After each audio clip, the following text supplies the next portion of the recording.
Hello everyone, good morning. আজকে চলে এসেছি নতুন একটা ভিডিও নিয়ে। এখন যেহেতু মিঠি আর রাধিকার পড়া নেই, তাই আমি ঘুম থেকে উঠে আজকে নিজেই বিছনা চাদর পাল্টে নিলাম। এরপর বাইরে চলে আসলাম। মা জামা কাপড়গুলো কেচে দিয়েছিল আর আমি সেই জামা কাপড়গুলো নেড়ে দিচ্ছিলাম। নাড়া হয়ে গেলে আমি ব্রাশ করে নিলাম, আর ব্রাশ করে দেখলাম ভাই এসছে, ওর সাথে একটু মজা করে নিলাম। আর আজকে ভালোই রোদ উঠেছিল, তো রান্নাঘরে গিয়ে দেখলাম ভাই এনেছিল আলু, আর এদিকে মাছও এনেছিল আর মাংসও এনেছিল। তো মুখ ধোয়া হয়ে গেলে আমি ঘরে এসে জিরে দিয়ে আর মিষ্টি দিয়ে খেয়ে নিলাম। খেয়ে এবার চাল নিয়ে চলে গেলাম রান্নাঘরে। তারপর এদিকে আমি ভাতও চাপিয়ে দিয়েছিলাম আর জল গরম বসিয়ে দিয়েছিলাম।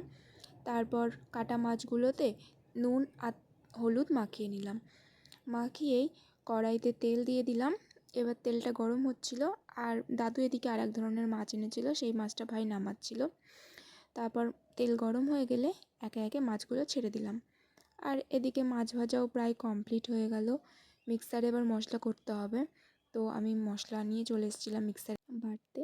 আর এদিকে মা মাছের ঝোল চাপিয়ে দিয়েছিল, তো আমি একে একে মাছগুলো দিয়ে দিলাম ঝোলের মধ্যে। এরপর এই কাকি উনুন নিতে এসেছিলো, তো মা বললো একটু ওনার সাথে যেতে, তাই আমি ওনার সাথে চলে গেলাম ওনাকে উনুনটা পৌঁছে দিতে। তো এদিকে মার মাংস কষানো তৈরি হয়ে গেছিলো, আমি একটু মাংস কষা খেয়ে নিলাম। এবার তো স্নান করতে হবে, তাই স্নান করতে যাওয়ার আগে একটু গাছগুলোকে দেখে নিচ্ছিলাম। আর একটু ওই বাগানটাতে গেছিলাম অ্যালোভেরা গাছগুলো কেমন আছে দেখার জন্য। এদিকে আমি স্নান করে বেরিয়েও চলে এসেছি, এসে একটু রোদে দাঁড়িয়েছিলাম। তারপর জামা কাপড়গুলো ছিল ওগুলো একটু ভাঁজ করে নিলাম। এরপর দুপুর হয়ে গেলে আমি মাংস আর ভাত নিয়ে বসে গেলাম খেতে।